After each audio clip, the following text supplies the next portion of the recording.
The night exploded with metal twisting against metal headlights, flaring like dying stars and screams cutting through the smoke. A woman's voice cracked in terror, trapped inside the mangled wreck of her Mercedes. Tires hissed, flames threatened, and bystanders froze in shock. But one man didn't. Matthew Hayes yanked his old pickup truck to the shoulder of the Chicago Expressway, the sudden stop jolting his 10-year-old son Nathan forward against his seatbelt.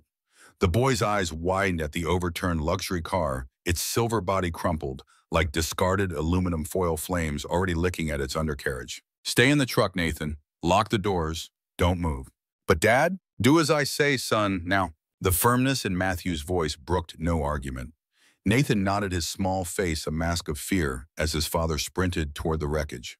Matthew felt the heat before he reached the car, saw the gasoline pooling beneath it, rainbow slick and dangerous.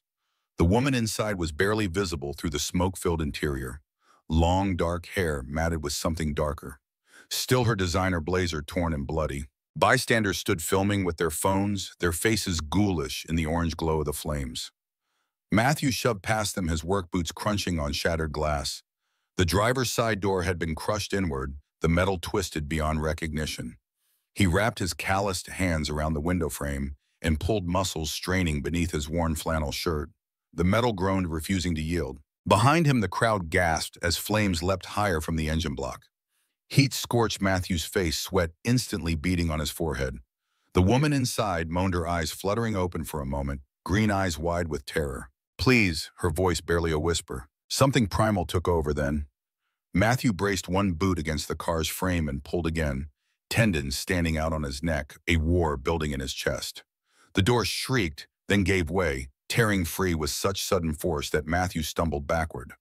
Blood welled from fresh cuts on his hands, but he didn't feel it. He dove into the smoke-filled interior, hands finding the woman's seatbelt, fumbling with the buckle. From his truck, Nathan watched in horror, small palms pressed against the window. His father disappeared into the wreckage as flames climbed higher. The boy's breath fogged the glass, prayers falling from his lips like his mother had taught him.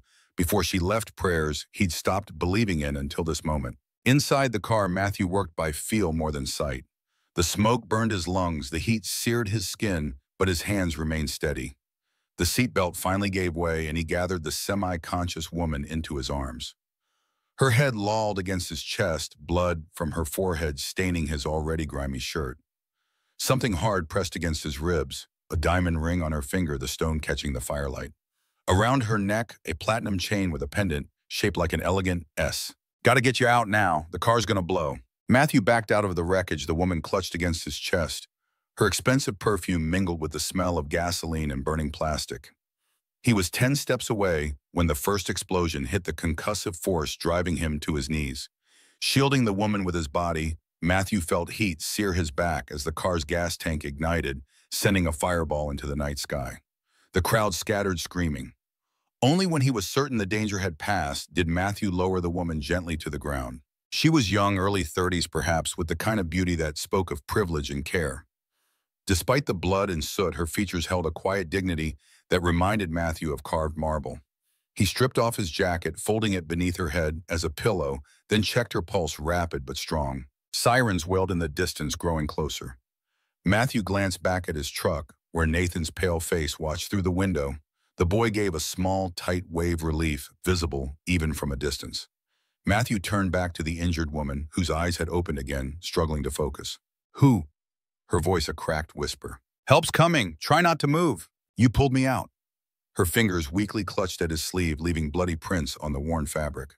Matthew nodded, suddenly self-conscious of his oil-stained hands in 3-day stubble against her manicured perfection. The woman's eyes drifted closed again as ambulances and fire trucks screamed onto the scene, bathing the expressway in pulsing red and blue. EMTs swarmed around them, gently pushing Matthew aside. One of them, a middle-aged woman with kind eyes and iron-gray hair, paused to look at his bleeding hands. "You saved her life tonight. Not many would have gone near that car. Just did what anyone would do." The EMT's eyebrows lifted. "No, honey, they wouldn't, and we both know it." Matthew retreated to his truck, where Nathan launched himself across the seat, wrapping small arms around his father's neck. The boy was shaking, tears dampening Matthew's shirt collar.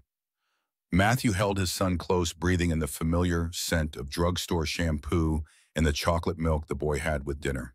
I thought you were gonna die like Mommy's boyfriend did. Matthew pulled back, looking into his son's tear-streaked face. I'm right here, buddy. Not going anywhere. Promise. Nathan wiped his nose on his sleeve. You're a hero, Dad, like Captain America. Matthew shook his head, watching as they loaded the woman into an ambulance. I'm just a guy who did what needed doing. No more, no less. The police took his statement, their eyes traveling from his patched jeans to his battered truck with the mismatched front fender. One officer asked twice if he knew the woman, disbelief coloring his tone. Another slipped him a business card muttering something about calling if the lady's family wanted to express gratitude. Matthew pocketed the card without looking at it. An hour later, they were back on the road heading toward their rented house in a working-class neighborhood on Chicago's outskirts. Nathan had fallen asleep, his head lolling against the passenger window.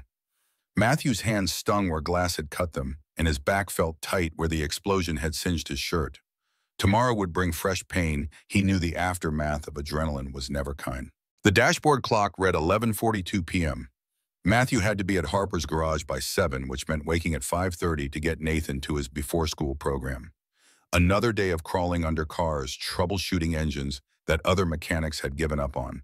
Another day of making enough to keep the lights on and food in the refrigerator, but never quite enough to get ahead. The mailbox was stuffed when they finally pulled into the driveway of their small rental. Matthew carried Nathan inside first, tucking the boy into bed without waking him. Only then did he return for the mail, sorting through it at the kitchen table. Bill credit card offer, and his stomach clenched a notice from the property management company. He tore it open, though he already knew what it would say. The monthly rent was increasing by 30% effective in 30 days, an amount he simply couldn't afford, not with what Harper's paid him, not with Nathan's asthma medication costing what it did. Matthew sat in the darkened kitchen, the single overhead bulb casting harsh shadows across his face. The walls were thin enough that he could hear the neighbor's television through them, some late-night talk show host making jokes about politicians. On the refrigerator, Nathan's school artwork was held up by magnets from local pizza places. A child's drawing of 2 stick figures, one tall, one small, standing beside what was supposed to be their truck, Me and Dad, scrawled in wobbly letters beneath. 5 years alone with his boy. 5 years since Marie had walked out unable to handle the transition from military wife to civilian spouse of a struggling veteran. 5 years of doing everything himself, school lunches, parent-teacher, conferences, nightmare, comfort. Flu nursing. 5 years of drowning in the debts Marie had left behind from her secret gambling habit. 5 years of putting one foot in front of the other day after day because Nathan needed him to. And now they might lose their home. Again. Matthew rubbed a hand over his face, feeling the stubble rasp against his palm. He needed a shower, needed to clean the cuts on his hands, needed sleep. Tomorrow's problems would have to wait for tomorrow. He'd faced worse odds before. Somehow they'd make it through this too. The morning news blared from the small television in Harper's waiting area. Matthew had been at work for 2 hours already, elbow deep in the transmission of a 2010 Chevy Malibu, when Frank Harper called him into the office. Frank was 60 with a paunch that spoke of too many beers and not enough exercise, but his eyes were sharp and knowing. There's something you should see, Matt. The waiting area was empty of customers, but the TV had drawn a small crowd of mechanics. Matthew wiped his hands on a shop rag, leaving black streaks across the already stained cloth. On the screen, cell phone footage showed the burning car from the night before. And there he was, tearing the door open, disappearing into the smoke, emerging with the woman in his arms. The explosion that followed looked even more dramatic on camera than it had felt in person. Local man performs heroic rescue, the caption read.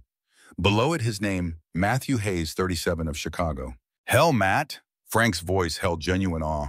You didn't tell me you went full superhero last night. Matthew shook his head, already turning back toward the garage. It's not a big deal. The car was on fire. She needed help. End of story. But the news anchor was still talking. The woman rescued has been identified as Alexandra Sullivan, daughter of billionaire hotel and real estate magnate Richard Sullivan. She remains hospitalized in stable condition. Matthew froze, the shop rag twisted between his hands. Sullivan. The name meant something even to him. Sullivan hotels were among the most prestigious in the world, their distinctive S logo, a symbol of luxury. The pendant around the woman's neck suddenly made sense. You saved a billionaire's daughter, Matt. Frank's grin was wide beneath his salt and pepper mustache. Bet there's a reward coming. I don't want a reward. Matthew's voice was sharper than he intended. I just want to finish the Malibu's transmission so Mrs. Petrovich can get to her dialysis appointment tomorrow. The other mechanics drifted back to their stations, some casting curious glances his way. Only Frank lingered, his expression softening. Listen, son, I know things are tight for you and the boy.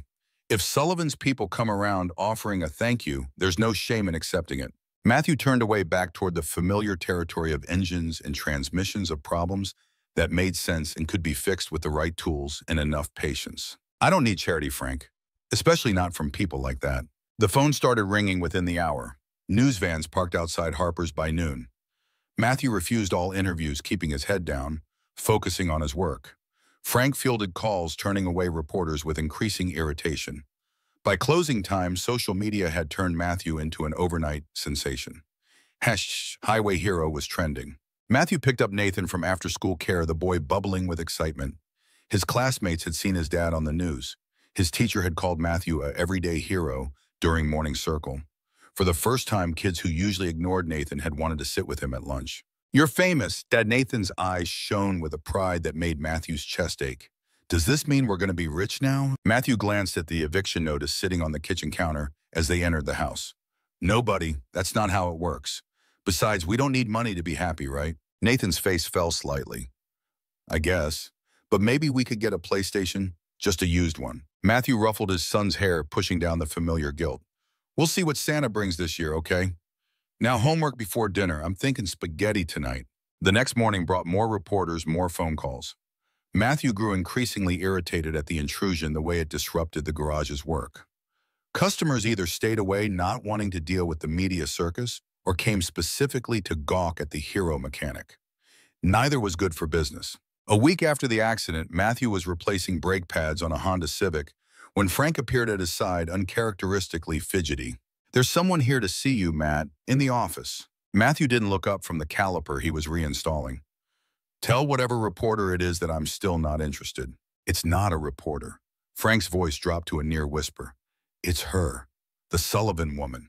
The wrench slipped in Matthew's hand, his knuckles banging against metal. He cursed under his breath, then wiped his hands on his coveralls. Behind Frank, he could see the other mechanics peering toward the office, curiosity written across their faces. The office was small, dominated by a desk cluttered with invoices and parts catalogs. Alexandra Sullivan stood by the window looking out at the garage floor. She'd turned at the sound of the door, and Matthew was struck by how different she appeared from the broken woman he'd pulled from the wreckage. Her dark hair was neatly styled, falling in soft waves to her shoulders. The gash on her forehead had been stitched, the bruising covered with expertly applied makeup. Only her left arm in a sling betrayed her recent trauma. Mr. Hayes? Her voice was warm but formal, with the polished accent of expensive education. I've been looking forward to meeting you properly. Matthew was suddenly uncomfortably aware of the grease under his fingernails, the stains on his coveralls, the 3-day stubble he hadn't had time to shave. He'd never felt particularly self-conscious about being a mechanic before. Something about her presence, the tailored pantsuit that probably cost more than his monthly rent, the subtle gleam of diamonds at her ears, made him feel rough and unfinished. Ms. Sullivan, I'm glad to see you're recovering well. She smiled, the expression transforming her face from merely beautiful to something more human and approachable.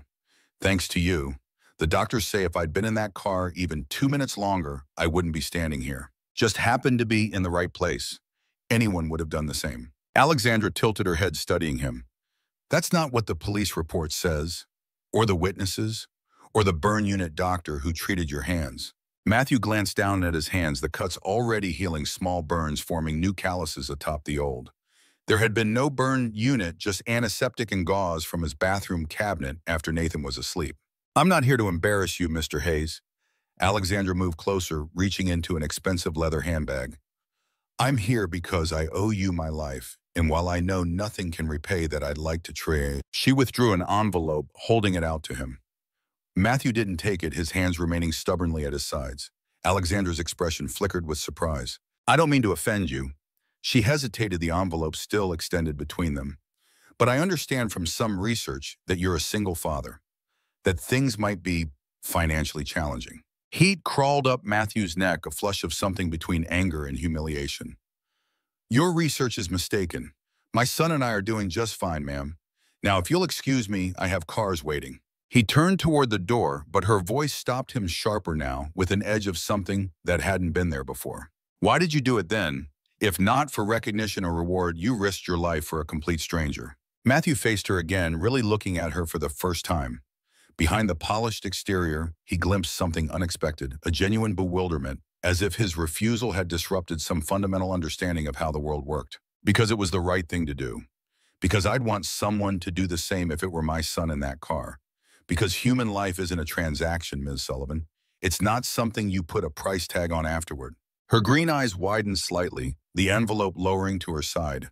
For a moment, she seemed at a loss for words, her composure slipping to reveal a vulnerability that the expensive clothes and makeup couldn't quite hide. I was running away. The admission seemed to surprise her as much as him. That night, I was supposed to be at my father's charity gala. There were photographers, investors, a man my father wanted me to meet. I couldn't breathe. I just left. Was driving too fast, took a curve wrong. Matthew wasn't sure why she was telling him this, what response she expected.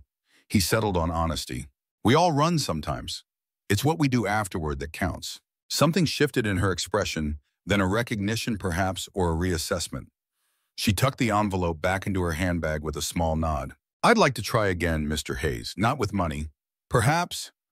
She glanced around the small office at the decades-old furniture and yellowing invoices. Perhaps I could bring lunch sometime for you and the other mechanics as a thank you. The request was so unexpected, so ordinary, that Matthew found himself nodding before he'd fully processed it. Sure, the guys would appreciate that.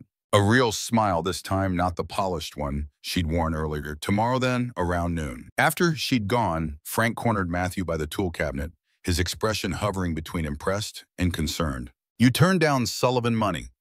Are you out of your mind? Matthew selected a socket wrench, focusing on the familiar weight of the tool, rather than meeting his boss's gaze. It wasn't about the money, Frank. I didn't save her for a reward. Frank ran a hand over his balding head, exasperation clear in the gesture. Maybe not, but that money could have changed things for you and Nathan. You've been killing yourself, working double shifts at the refinery on weekends. Your rent just went up.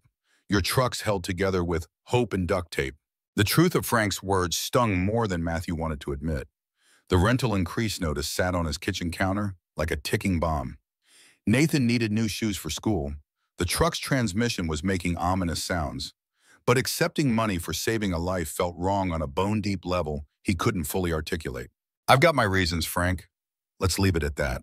The next day, Alexandra arrived promptly at noon with enough gourmet sandwiches and pastries to feed the entire garage staff twice over. She'd dressed more casually, though what passed for casual in her world still looked expensive to Matthew's eye.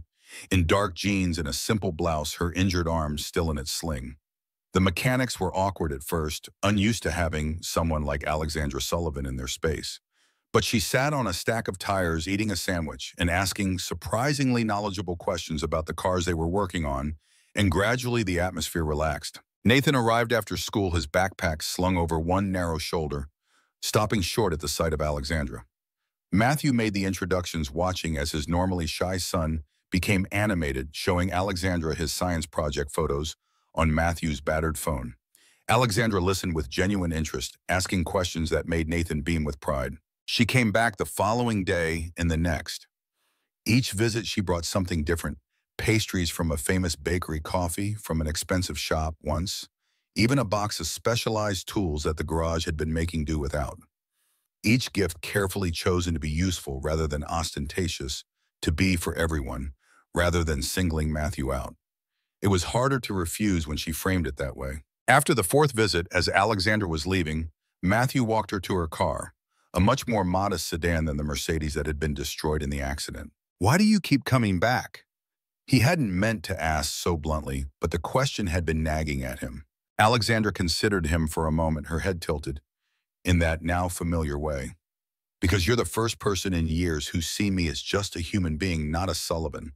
It's refreshing. She climbed into her car before he could respond, leaving Matthew standing in the parking lot watching as she drove away. That evening, as Matthew helped Nathan with his math homework at their kitchen table, a knock came at the door. Matthew opened it to find a delivery man holding an enormous gift basket overflowing with food, premium steaks, gourmet pasta, fancy chocolates, and a hand-drawn card from Nathan's art set. No name, but Matthew knew exactly who had sent it. Nathan danced around the kitchen in excitement, eyes wide at the bounty. The stakes alone would have cost Matthew half a day's wages. His first instinct was to return it, but the joy on his son's face stopped him. Maybe this once he could accept the kindness without his pride getting in the way. 3 days later, Alexandra returned to the garage. This time she brought homemade cookies, slightly burnt around the edges, with a self-deprecating smile. First time baking. My housekeeper nearly had a heart attack when she found me in the kitchen at midnight. Matthew couldn't help but smile at the image of Alexandra Sullivan, heir to billions, fumbling with cookie dough in what was undoubtedly a kitchen larger than his entire house. The other mechanics teased her good-naturedly about the burnt edges, and she took it with grace, laughing at herself in a way that made something warm unfurl in Matthew's chest. As the weeks passed, Alexandra became a regular presence at Harper's garage. She would sit on an upturned crate watching Matthew work, asking questions about engines and transmissions. Sometimes she would help Nathan with homework while waiting, their heads bent together over textbooks. She never mentioned money again, never brought up the night of the accident. Instead, she told stories about growing up as the daughter of one of America's wealthiest men, the loneliness of boarding schools, the weight of expectations, the fishbowl existence of constant public scrutiny. Matthew found himself sharing two stories from his military service: the challenges of adjusting to civilian life, the joy and terror of raising Nathan alone. He told her about Marie's departure, how she'd left a note and emptied their bank account, disappearing with a man she'd met at a casino. How he'd discovered the gambling debts she'd hidden, the second mortgage she'd taken out on their house without his knowledge. What he didn't tell Alexandra was how close he'd come to falling apart after that. The drinking, the rage, the near loss of custody when he'd missed too many of Nathan's school events. The slow, painful climb back to stability. Some stories weren't meant for casual sharing, even with someone who was rapidly becoming a friend. As October gave way to November, the Chicago wind took on a bitter edge. Matthew pulled longer hours at the refinery on weekends, knowing the heating bills would soon increase. The rental company had sent a final notice: pay the increased rate or vacate by December 1st. He'd applied for apartments all over the city, but his credit was still damaged from Marie's debts, and the application fees alone were draining what little savings he had. One Tuesday afternoon, Matthew was beneath a Toyota 4Runner, replacing a rusted exhaust system, when Frank's boots appeared beside the vehicle. "Matt, you need to come out. Now." Something in Frank's tone made Matthew slide out immediately, wiping his hands on a shop rag as he stood. Frank jerked his head toward the parking lot, his expression unreadable. Outside, a gleaming black Rolls-Royce idled, its windows tinted dark enough to obscure any passengers. As Matthew watched the rear door open and a man stepped out. He was tall, with the kind of posture that spoke of power, accustomed to being respected. Silver hair swept back from a tanned face with sharp features. Though he had to be in his 60s, his body was trim and fit beneath an impeccably tailored suit that probably cost more than Matthew earned in 3 months. Richard Sullivan, Alexandra's father. Sullivan surveyed the garage with the detached interest of a man evaluating a property for purchase rather than a place where people worked. His gaze finally settled on Matthew, taking in the grease-stained coveralls and worn work boots, with a slight narrowing of his eyes. "Mr. Hayes," Sullivan's voice was smooth-cultured, the voice of boardrooms and power lunches. "I've been looking forward to meeting you." Matthew stepped forward, suddenly conscious of the other mechanics watching from the garage bay of Frank, hovering nervously nearby. Sullivan extended a manicured hand, and Matthew hesitated only briefly before shaking it, leaving a faint smudge of grease on the other man's palm. If Sullivan noticed, he gave no indication. "I wanted to thank you personally for saving my daughter's life." Sullivan's words were correct, but something in his tone felt rehearsed, a social nicety rather than genuine gratitude. "Alexandra is all I have left in this world. Her mother passed 2 years ago. I'm sorry for your loss, Mr. Sullivan. Your daughter is a remarkable woman." Sullivan's eyebrow rose slightly, as though surprised by the familiar way Matthew spoke of Alexandra. "Yes, she is, which makes her safety and happiness my highest priority."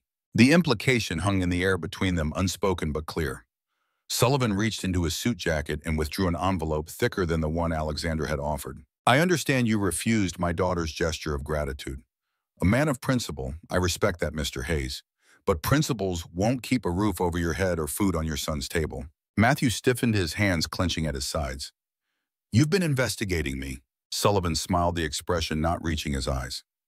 I make it my business to know who's involved with my daughter, especially someone with your colorful history. Heat crawled up Matthew's neck. Whatever Sullivan had discovered, the PTSD diagnosis, the drinking, the custody issues was in the past. He'd worked hard to overcome those demons to be the father Nathan deserved. Sullivan continued, his voice dropping to ensure only Matthew could hear. A mechanic with a GED and an honorable discharge raising a son alone in a rental house he can barely afford. Admirable in its way, but hardly the life Alexandra is accustomed to. He held out the envelope again, his gaze hard despite the smile that remained fixed on his face. This is more than gratitude, Mr. Hayes. It's recognition of reality. Men like you and men like me don't inhabit the same world. This will help you stay in yours where you belong.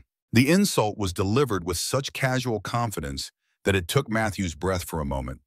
Then anger surged hot and clarifying. He looked at the envelope, then back at Sullivan's face. Everyone has their price. Sullivan's smile widened, sensing victory. I'm just trying to find yours. Matthew stepped closer, close enough to see the flecks of gray in Sullivan's blue eyes. Close enough that the other man had to resist the urge to step back. There are things money can't buy, Mr. Sullivan. Self-respect is one of them.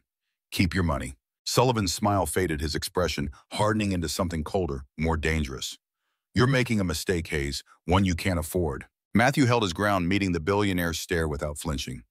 Maybe, but it's my mistake to make. For a long moment, neither man moved. Then Sullivan tucked the envelope back into his suit jacket with a small shrug. Alexander has always had a soft spot for strays.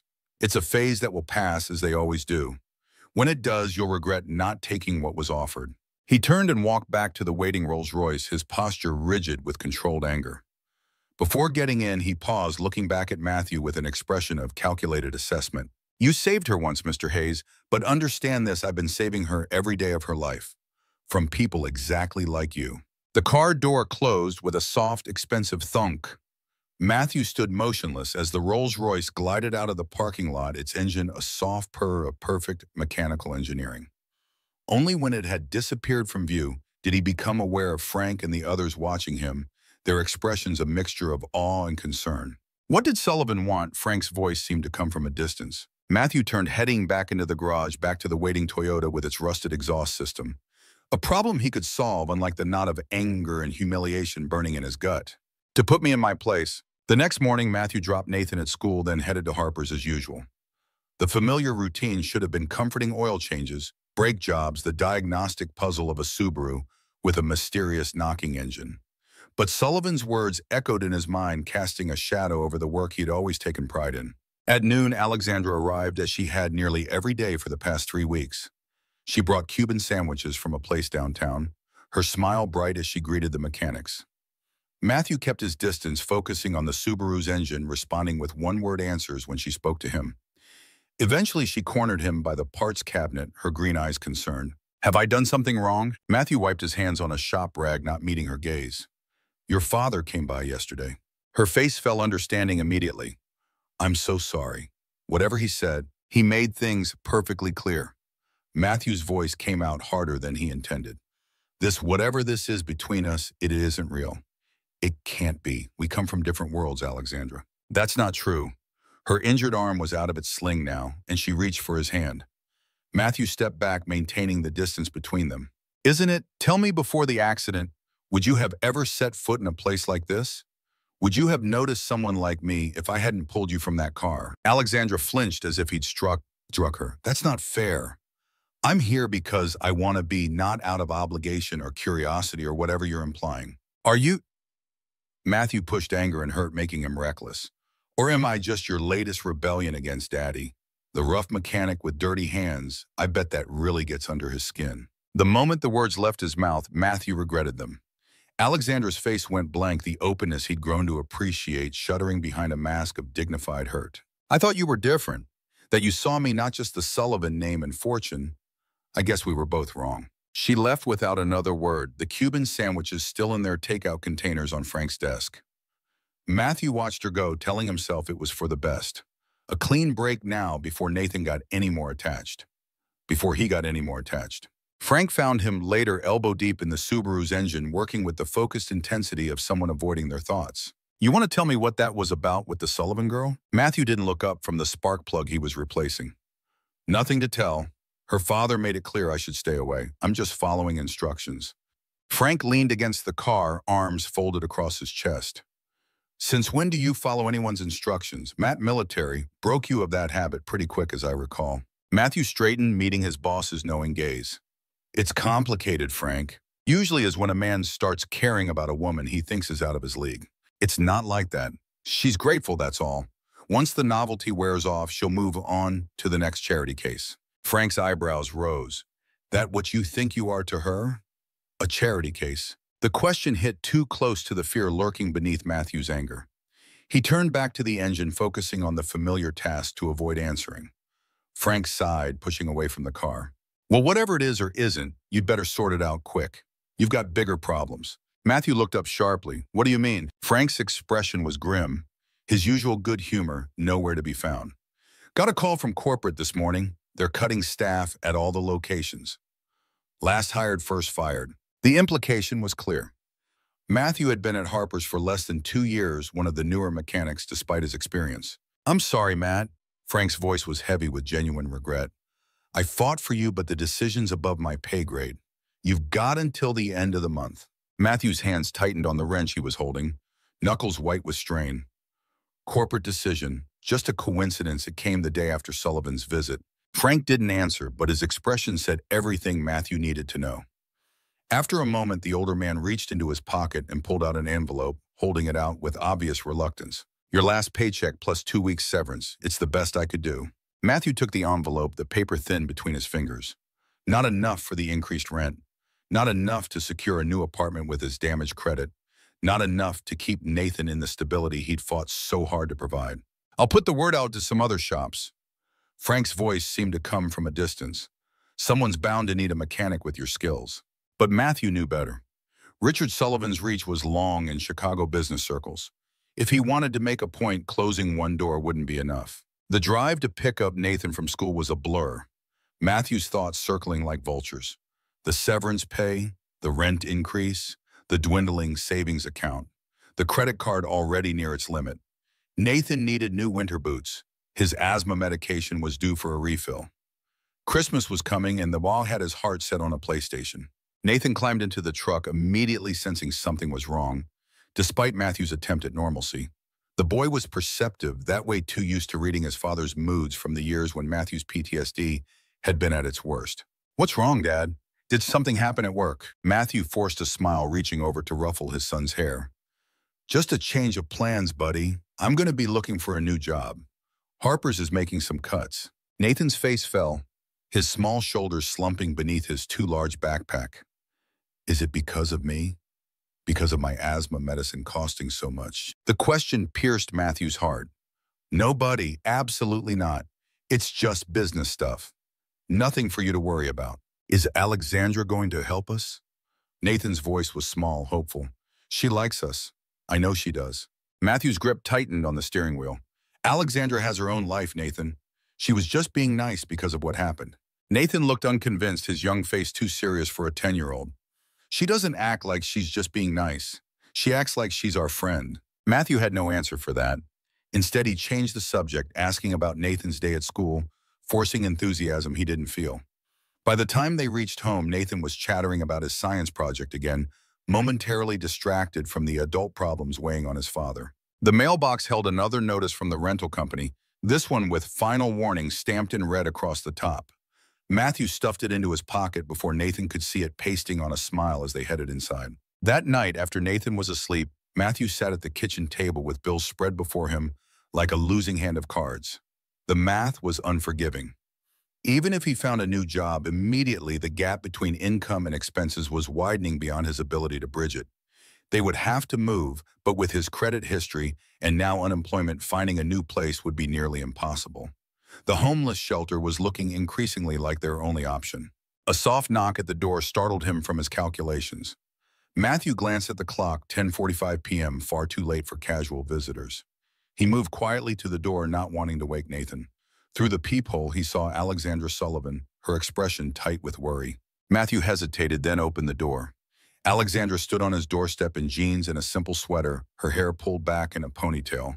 Without the usual polish, she looked younger, more vulnerable. I know what my father did. The words tumbled out in a rush. Getting you fired. It's my fault, and I'm so sorry. Matthew stepped back, allowing her inside more from surprise than intention. Alexandra entered hesitantly, her eyes taking in the small living room with its secondhand furniture, the kitchen table covered in bills, the walls decorated with Nathan's artwork. How did you find my address? Alexandra looked away, guilt crossing her features. My father's investigation. I found the file in his office. The reminder of Sullivan's intrusion into his privacy stung, but Matthew was too tired for anger now. He cleared the bills from the table with a sweep of his arm, gesturing for Alexandra to sit. It doesn't matter. I'll find another job. Not in Chicago, you won't. Alexandra's voice was bitter. Not if my father has anything to say about it. He's making calls using his influence. It's what he does when he feels challenged. The confirmation of what Matthew had already suspected settled like lead in his stomach. He sank into the chair opposite her, suddenly exhausted beyond words. Why are you here, Alexandra? She met his gaze directly, green eyes fierce with determination. To make this right, I have resources of my own. Money my mother left me. Connections my father doesn't control. I can help you find a new job, a better apartment. Matthew shook his head, cutting her off. I don't want your help, or your money. I've been on my own a long time. I'll figure this out. Alexandra's expression hardened, a flash of the steel beneath her gentle exterior.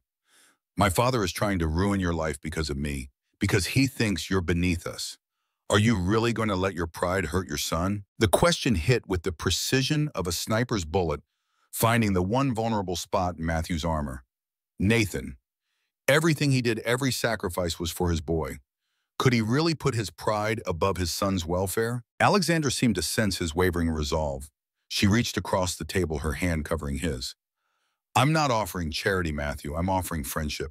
There's a difference. Before he could respond, headlights swept across the front window. A car door slammed outside, followed by confident footsteps on the porch. Alexandra tensed her hand, tightening on Matthew's. That's my father's car. Matthew stood moving to the door just as a sharp knock sounded. He opened it to find Richard Sullivan on his doorstep, flanked by a man in a dark suit who was clearly security. Sullivan's cold gaze moved from Matthew to Alexandra, visible at the kitchen table behind him. I thought I might find you here. Sullivan's voice was controlled, but anger simmered beneath the surface. Get in the car, Alexandra. We're leaving. Alexandra remained seated, her chin lifted in defiance. I'm not a child, Dad. You can't order me around anymore. Sullivan's mask of civility slipped, revealing the ruthless businessman beneath. You're making a scene. This isn't the place for this discussion. That's right. Matthew stepped forward, blocking Sullivan's view of Alexandra. This is my home, and you're not welcome in it. For a moment, Sullivan seemed taken aback by the direct challenge. Then his eyes narrowed, reassessing Matthew with calculated intensity. You think this is a game, Hayes? You think you can just insert yourself into our lives? Sullivan's voice dropped, becoming deadly quiet. I've buried better men than you for less. Matthew didn't flinch, didn't step back. He'd faced down warlords in Afghanistan with less at stake than his dignity in this moment. I'm not playing any game, Mr. Sullivan. Your daughter came here to warn me what you've done, costing me my job, blacklisting me across the city, all because you can't stand the thought of someone like me being friends with someone like her. Sullivan's jaw tightened, the only sign that Matthew's words had found their mark. You saved her life. For that, you have my gratitude. But that doesn't entitle you to a place in her world. Alexandra appeared at Matthew's side, her expression a mixture of anger and hurt as she faced her father. It's not your decision who has a place in my world, Dad. Matthew really sees me as a person, not an heiress or a business asset or an extension of you. Do you have any idea how rare that is? Sullivan's gaze softened fractionally as he looked at his daughter. You're naive, sweetheart. Men like Hayes always want something. They see the Sullivan name and fortune, not you. Matthew stepped forward, his patience finally snapping. I didn't even know who she was when I pulled her from that car. I didn't ask for recognition or reward. I just did what was right. But you can't understand that, can you? Because in your world, everything has a price tag. Sullivan's expression hardened again, his eyes glacial, as they locked with Matthew's. You have no idea what my world is like, Hayes. You haven't earned the right to judge it or me. I built my empire from nothing. I protect what's mine. Alexandra touched her father's arm, her voice gentler now. Dad, please, this isn't you. Mom wouldn't recognize the man you are becoming. Sullivan flinched as if struck, real pain flashing across his features before the mask slipped back into place. He looked from Alexandra to Matthew, then back again, something calculating, entering his gaze. Very well. He straightened his already impeccable suit jacket. If Mr. Hayes is as honorable as you believe, let him prove it. Matthew crossed his arms, wariness replacing anger. What exactly did you have in mind? Sullivan smiled, the expression not reaching his eyes. A test. 3 months working at Sullivan Hotels and Resorts, starting at the bottom, maintenance department. If you're as competent and principled as Alexandra believes, you'll have no trouble demonstrating it. Alexandra started to protest, but Sullivan raised a hand, silencing her. You'll use a different name. No one will know your connection to Alexandra or to me. You'll be judged solely on your merits, your work ethic, your character. Pass my test, and I'll not only cease my intervention in your employment prospects, I'll acknowledge your right to associate with my daughter. And if I refuse, Matthew's voice was steady, though his mind raced with implications. Sullivan shrugged his gesture, elegant despite its dismissiveness. Then you confirm every suspicion I have about your interest in my daughter, and I continue to ensure no garage in Chicago will hire you. Dad, this is blackmail. Alexandra's voice was tight with outrage. I prefer to think of it as a business proposition. Sullivan's gaze never left Matthew's face. What do you say, Hayes? Are you man enough to prove me wrong? The challenge hung in the air between them, a gauntlet thrown down on Matthew's own doorstep. Pride urged him to tell Sullivan where he could shove his test. Practicality reminded him of the bills on the table, of Nathan's need for stability, of the rapidly diminishing options before him. And somewhere deeper, a voice whispered that this might be his only chance to prove himself worthy of Alexandra's friendship and perhaps something more. 3 months. Matthew's decision crystallized as he spoke. But I have conditions. My son stays with my sister. I see him weekends. And when I pass your test, you make this right, not just for me, but for Frank Harper and the garage. They shouldn't suffer because of your vendetta. Sullivan's eyebrows rose slightly, surprise, and perhaps a hint of grudging respect in his expression. Agreed. Though there's one more condition of my own. During these 3 months, you have no contact with Alexandra. None whatsoever. Matthew glanced at Alexandra, saw the protest forming on her lips. He spoke before she could, his voice firm. Fine, as long as you give me your word that this is a fair test. No sabotage, no rigged games. Sullivan extended his hand, his gaze cold and assessing. You have my word as a Sullivan. And unlike some Mr. Hayes, a Sullivan's word actually means something in this world. Matthew took the offered hand, his calloused fingers gripping Sullivan's manicured ones with deliberate firmness. Then I guess we have a deal, Mr. Sullivan. I hope you're ready to be proven wrong. Sullivan's smile was thin, predatory. That's the thing about men like me, Hayes. We never make bets we can't afford to lose. As Sullivan turned to leave, Alexandra moved to Matthew's side, her voice low and urgent. You don't have to do this. We can find another way. Matthew shook his head, watching as Sullivan waited by the expensive car, deliberately giving them a moment of privacy. This is the only way he'll ever see me, as something other than a charity case or a gold digger. I need to do this, Alexandra. For Nathan. For myself. Alexandra's eyes searched, his concern warring with understanding. Be careful. My father doesn't play fair no matter what he says. He hasn't built his empire by being kind. Matthew allowed himself a small smile, the first genuine one of the evening.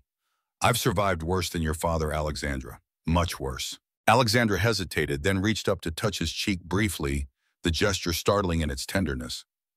When this is over, when you've shown him who you really are, I'll be waiting. She moved away before he could respond, joining her father by the car. Sullivan's expression remained unreadable as he held the door for his daughter, but his eyes met Matthew's one last time, a silent promise that the coming test would be anything but easy. As the expensive car pulled away, Matthew stood in the doorway of his small rental house, facing a future suddenly filled with new uncertainties. Sullivan's challenge meant a chance to keep Nathan fed and housed a chance to prove himself against a man who saw him as beneath contempt. But it also meant 3 months away from his son, 3 months without seeing Alexandra, 3 months of starting over yet again. The night air was cold against his face, stars visible between the bare branches of the maple tree in his tiny front yard. Matthew Hayes had rebuilt his life once before, climbing back from the edge of destruction after Marie left. He could do it again. He would do it again. For Nathan, for himself, and maybe, just maybe, for the green-eyed woman who saw him as a hero when he'd never felt less like one. Matthew closed the door, returning to the kitchen table with its spread of unpaid bills. Tomorrow would bring new battles, new challenges. But tonight, for the first time in weeks, he felt something that had been missing since the night of the accident purpose. Sullivan's test wasn't just about employment or Alexandra or pride. It was about proving that a man's worth wasn't measured by the size of his bank account, but by the strength of his character. And that was a battle Matthew Hayes had been fighting his entire life. Dawn broke cold and gray over Chicago as Matthew packed the last of his essentials into a duffel bag. The rest would stay here in the small rental house that might not be theirs when the 3 months ended. Nathan sat at the kitchen table pushing cereal around his bowl, unusually quiet. "Dad, what if Mr. Sullivan tricks you?" The boy's voice was small in the silent kitchen. Matthew zipped the duffel closed, keeping his movements deliberate, masking the doubt churning beneath his calm exterior. "Then I'll figure something out. I always do right." Nathan nodded without conviction, his eyes too serious for a 10-year-old. "Sarah said I could bring my PlayStation games to her house, but she doesn't have a PlayStation." The unspoken question hung in the air. Matthew knelt beside his son's chair, one hand resting on the boy's narrow shoulder. "I know this is hard, buddy, but it's just for a little while. 3 months, then we'll be back together. And hey, maybe by Christmas, Santa will figure out the PlayStation situation. Aunt Sarah lives closer to my school at least." Nathan's attempt at optimism broke Matthew's heart. "And she makes better pancakes than you." Matthew forced a laugh, ruffling his son's hair. "That's not saying much. A squirrel could make better pancakes than me." Sarah arrived an hour later, her sensible sedan, a stark contrast to Sullivan's luxury vehicles. Matthew's younger sister had his same dark hair and steady gaze, but where hardship had left him guarded, it had made Sarah more openly compassionate. She hugged Nathan tight, then pulled Matthew aside while the boy gathered his backpack. "You sure about this, Matt? Working for the guy who tried to destroy you?" Her voice was low concern, etching lines around her eyes. Matthew glanced at Nathan, making sure the boy was out of earshot. "It's the only play I've got, Sarah. Sullivan's made sure no garage in the city will hire me. This way, Nathan's taken care of while I figure out our next move." Sarah's expression softened with understanding. "Mom and Dad would be proud of you, you know, the way you've stepped up for that boy." Matthew looked away, uncomfortable with the praise. "Sullivan's providing an apartment near the hotel during the test. It's just temporary housing for employees, nothing fancy." Sarah squeezed up his arm. "Call me every day. And Matt, be careful. Men like Sullivan don't play fair." The warning echoed Alexandra's from the night before. Matthew nodded, shouldering his duffel as Nathan returned with his things. The goodbye was quick. Matthew had learned in the military that prolonging them only made things harder. One last hug, one last reminder to be good for Aunt Sarah, and then Matthew was in his truck, watching them pull away, his chest tight with an emotion he refused to name. The employee housing turned out to be a bare-bones studio apartment in a building 6 blocks from the Sullivan Plaza Hotel. The furniture was utilitarian bed dresser, small table with 2 chairs, kitchenette, with minimal supplies. But it was clean and warm with hot water and working appliances. Matthew had lived in worse places during his deployments. The next morning, he reported to the hotel's maintenance department, where a balding man with permanent frown lines studied the paperwork Sullivan's people had prepared. According to his new ID badge, Matthew was now Michael Harrison, recently arrived from Denver, with experience in building maintenance, but no connection to the Sullivan empire. Howard Wilson, head of maintenance, looked unimpressed by the new hire. His handshake was brief, his introduction to the department perfunctory. The maintenance area was in the hotel's basement, a warren of workrooms, storage areas, and staff-only quarters that connected to every part of the massive building. While the hotel's public spaces gleamed with marble and crystal, down here the walls were institutional beige, the floors concrete, the lighting fluorescent and harsh. The job itself was straightforward enough. Matthew, now Michael, was assigned to general repairs, fixing leaky faucets, replacing light fixtures, unclogging toilets, repairing minor damage to walls and furniture. The kind of work he could do in his sleep, though the materials were more expensive than he was used to. The other maintenance workers kept their distance that first day, eyeing the newcomer with suspicion. During lunch in the staff cafeteria, Matthew sat alone observing the strict hierarchy of hotel life. Managers and administrative staff clustered together, housekeeping formed their own groups, often speaking Spanish among themselves, while maintenance and security formed a loose alliance at tables near the back. 3 tables away, a man in an expensive suit sat alone, eating methodically while reviewing documents on a tablet. The others gave him a wide berth, their postures stiffening whenever he glanced up. Walter Reynolds, the head of hotel operations, and Matthew had been informed his ultimate boss. Also, according to the whispers, he'd overheard Richard Sullivan's right-hand man at the Chicago property. Matthew kept his head down, focusing on the work. When his shift ended at 4, he returned to the empty apartment, the silence a stark reminder of Nathan's absence. He called his son as promised, listening to stories about his day at school, and Sarah's cat that had decided Nathan's suitcase made the perfect bed. He didn't mention the suspicious glances from coworkers, the grunt work he'd been assigned, or the hollow feeling in his chest each time he passed the hotel's grand entrance and thought of Alexandra. Days passed in a blur of routine. Matthew worked his shifts, keeping to himself, learning the hotel's layout and systems. He fixed what needed fixing without complaint, arrived early, left late, and gradually began to notice things, inefficiencies in the maintenance schedules, wasted materials, shortcuts taken where they shouldn't be.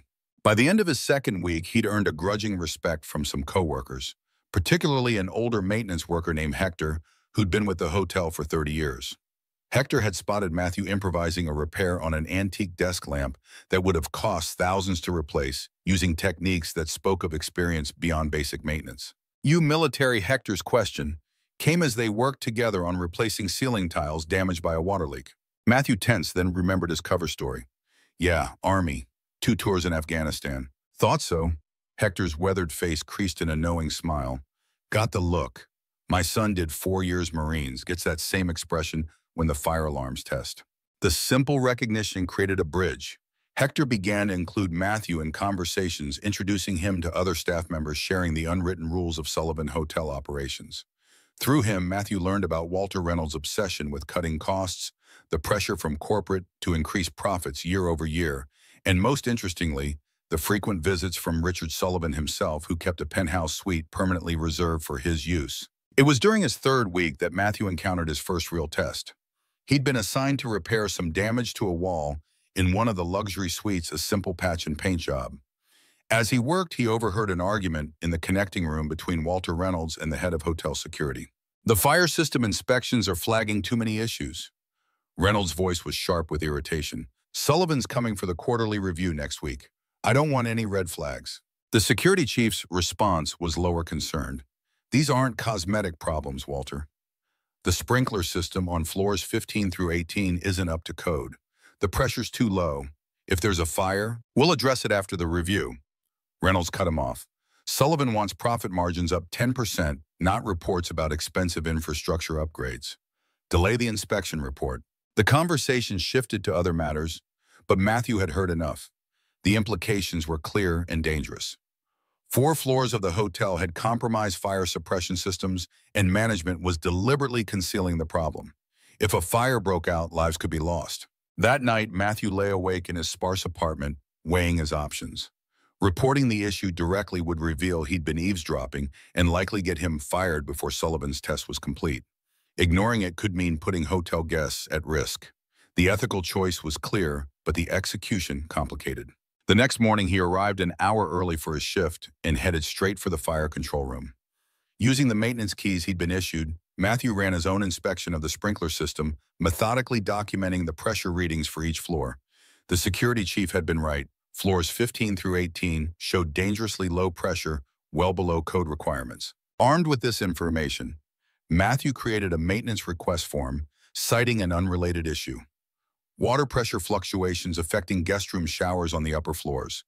He included the sprinkler system data as supporting evidence suggesting the problems might be connected, then submitted the form through proper channels. The documentation would be impossible to ignore without explicit negligence, forcing action without directly challenging Reynolds' authority. 3 days later, Matthew was called to Howard Wilson's office. The maintenance director looked uncomfortable, shifting papers on his desk without meeting Matthew's eyes. "You submitted this work order about the water pressure issues." Wilson pushed the form across the desk. Matthew kept his expression neutral. "Yes, sir. I noticed the fluctuations while working on the Magnolia Suite. Thought it might indicate a larger system problem." Wilson's frown deepened. "You were hired to fix what you're told to fix, Harrison, not go looking for problems."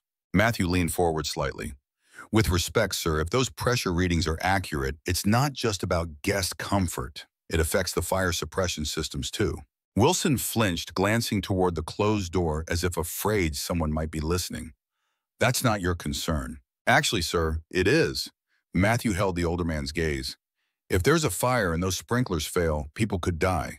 That makes it everyone's concern. A moment of tense silence stretched between them. Then Wilson sighed, the stern facade crumbling, to reveal something more vulnerable. Reynolds has been cutting maintenance budgets for 3 years running.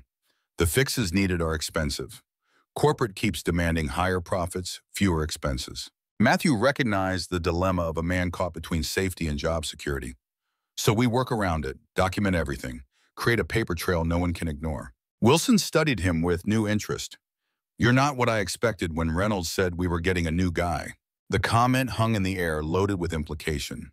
Matthew filed it away. Reynolds had specifically known about his hiring. Another piece of the puzzle that was Sullivan's test. That afternoon, Matthew was reassigned from general repairs to system maintenance, a subtle promotion that gave him access to more critical hotel infrastructure. The message was clear: he'd passed some initial evaluation, but the real challenges were just beginning. The weekend came bringing Matthew's first chance to see Nathan since starting at the hotel. Sarah brought the boy to his apartment, hovering uncertainly in the doorway as Nathan explored the small space. It's like a secret agent headquarters, Dad. The boy's enthusiasm was a balm to Matthew's spirit. Do you have any missions yet? Matthew caught his sister's worried glance and forced a smile. Just keeping the hotel running, buddy. Nothing exciting. They spent the day at a nearby park, then caught a discount matinee movie. Matthew stretched his budget to treat Nathan to pizza afterward, listening as the boy chattered about school and friends and the science project he was working on with Sarah's help. In those few hours, the weight of Sullivan's test lifted, and Matthew remembered what he was fighting for. As they said goodbye that evening, Nathan hugged him fiercely. I miss you, Dad, but Aunt Sarah said you're doing important work, that sometimes men have to do hard things to take care of their families. The simple truth in his son's words nearly undid Matthew. He swallowed hard against the tightness in his throat. I miss you too, bud, more than you know. After they left, the apartment felt emptier than before, the silence heavier. Matthew found himself thinking of Alexandra, wondering what she was doing if she thought of him. The no-contact rule of Sullivan's test felt increasingly like another form of manipulation, a way to isolate him from potential allies. Monday brought the development Matthew had been anticipating. Richard Sullivan arrived at the hotel for his quarterly review. The entire staff was on edge, supervisors conducting last-minute inspections, housekeeping, working overtime to ensure every surface gleamed. Matthew caught a glimpse of the billionaire striding through the lobby, Walter Reynolds hovering at his side like an anxious courtier. Sullivan looked exactly as he had that night at Matthew's door, commanding, coldly confident, a man accustomed to bending the world to his will. Matthew kept his distance, focusing on his assigned tasks. But at lunch, he was surprised when Hector slid into the seat across from him, expression unusually grave. Reynolds is looking for you, wants you in the penthouse suite. Now. Matthew's fork paused halfway to his mouth. The penthouse, Sullivan's private quarters. Hector nodded, leaning closer. Word is the big man himself requested you specifically. No one gets called up there unless they're being promoted or fired. The elevator ride to the top floor gave Matthew precious minutes to prepare himself. This confrontation had been inevitable from the moment he'd accepted Sullivan's challenge. Now it would determine whether he continued the test or was summarily dismissed. The penthouse occupied the entire top floor of the Sullivan Plaza, accessible only by key card or express permission from hotel management. The security guard at the private elevator bank checked Matthew's ID badge twice before allowing him to proceed. Unlike the rest of the hotel with its classic luxury, the penthouse was aggressively modern. All clean lines, open spaces, and floor-to-ceiling windows overlooking the Chicago skyline. Richard Sullivan stood with his back to the door, hands clasped behind him, gazing out at the city spread below like a personal kingdom. Walter Reynolds hovered nearby, his expression a careful blank. Neither man turned as Matthew entered. Michael Harrison, maintenance staff, reporting as requested, sir. Only then did Sullivan turn his gaze, coolly assessing as it swept over Matthew's uniform. Behind the practiced nonchalance, Matthew detected a flicker of surprise. Perhaps Sullivan had expected him to quit, already to buckle under the pressure of separation from Nathan and the tedium of basic maintenance work. Mr. Harrison. Sullivan gestured to a document on the glass coffee table. Would you care to explain this? Matthew approached, recognizing the work order he'd submitted about the water pressure issues, the one that had obliquely highlighted the fire safety violations. He kept his voice neutral, professional. It's a maintenance request, sir. Water pressure inconsistencies affecting guest rooms and safety systems. Safety systems. Sullivan's eyes narrowed. You've been here less than a month and you're already identifying infrastructure concerns that my hotel manager assures me are well in hand. Reynolds shifted uncomfortably, his expression hardening as he glared at Matthew. Sullivan continued moving toward a nearby bar cart to pour himself a drink. Tell me, Mr. Harrison, do you make a habit of overstepping your assigned duties? Matthew met the billionaire's gaze directly. I make a habit of doing my job thoroughly, sir. Safety concerns affect guest experience, which affects the hotel's reputation. I assumed management would want to address potential problems before they become actual ones. Sullivan's eyebrows rose slightly, the ghost of a smile playing at the corners of his mouth. A diplomatic answer. He sipped his whiskey, studying Matthew over the rim of the crystal glass. Reynolds assures me you're being unnecessarily cautious, that the pressure variances are within acceptable ranges. Matthew didn't flinch. Then Mr. Reynolds won't mind if I show you the actual readings compared to municipal fire code requirements. Reynolds stepped forward, interjecting quickly. That won't be necessary. We've already scheduled the upgrades based on Harrison's report. Implementation begins next week. The hotel manager's hasty response confirmed what Matthew suspected. Reynolds had hoped to bury the issue, but Matthew's documentation had made that impossible. Sullivan glanced between the two men, something calculating in his expression. I see. His tone revealed nothing of his thoughts. Well, since you're here, Harrison, perhaps you can assist with another matter. The shower in my private quarters has a persistent drip. Fix it. The abrupt dismissal was clearly meant to put Matthew in his place from potential whistleblower to basic repairman in an instant. Reynolds looked relieved, likely assuming the crisis had passed. Matthew simply nodded, accepting the directive without comment. The real message beneath Sullivan's words was clear. The test continued. Over the following weeks, a pattern emerged. Matthew would identify issues with hotel systems or practices, document them thoroughly, and submit them through proper channels. Sometimes the problems were addressed, sometimes ignored, but each report built a paper trail that couldn't easily be dismissed. Reynolds began to view Matthew with undisguised hostility, assigning him increasingly difficult or unpleasant tasks, clearing clogged waistlines, crawling through dusty ventilation shafts, night shifts, handling emergency calls. If the intention was to break Matthew's resolve, it failed. He approached each assignment with the same quiet competence, the same attention to detail. Gradually, Matthew earned the respect of the maintenance staff, who began coming to him with their own concerns about hotel operations. He learned about corners being cut, about safety checks being falsified, about a systematic prioritization of profit over safety and staff welfare. The revelations were troubling, but not surprising. This was the world Sullivan had built, efficient and profitable, but fundamentally flawed. One evening, working late to repair an electrical panel, Matthew encountered a hotel guest wandering the service corridors, clearly lost. The man was expensively dressed, slightly drunk, and irritated at finding himself in the utilitarian back areas of the hotel. This doesn't look like the executive lounge. The guest's words slurred slightly, his expensive watch catching the fluorescent light as he gestured dismissively. Matthew set down his tools. No, sir, you've taken a wrong turn. Let me escort you back to the main elevators. The guest squinted at Matthew's uniform, then laughed. Sullivan's famous service excellence extends even to the grease monkeys. Huh? How touching. Matthew kept his expression neutral, guiding the intoxicated man toward the guest areas.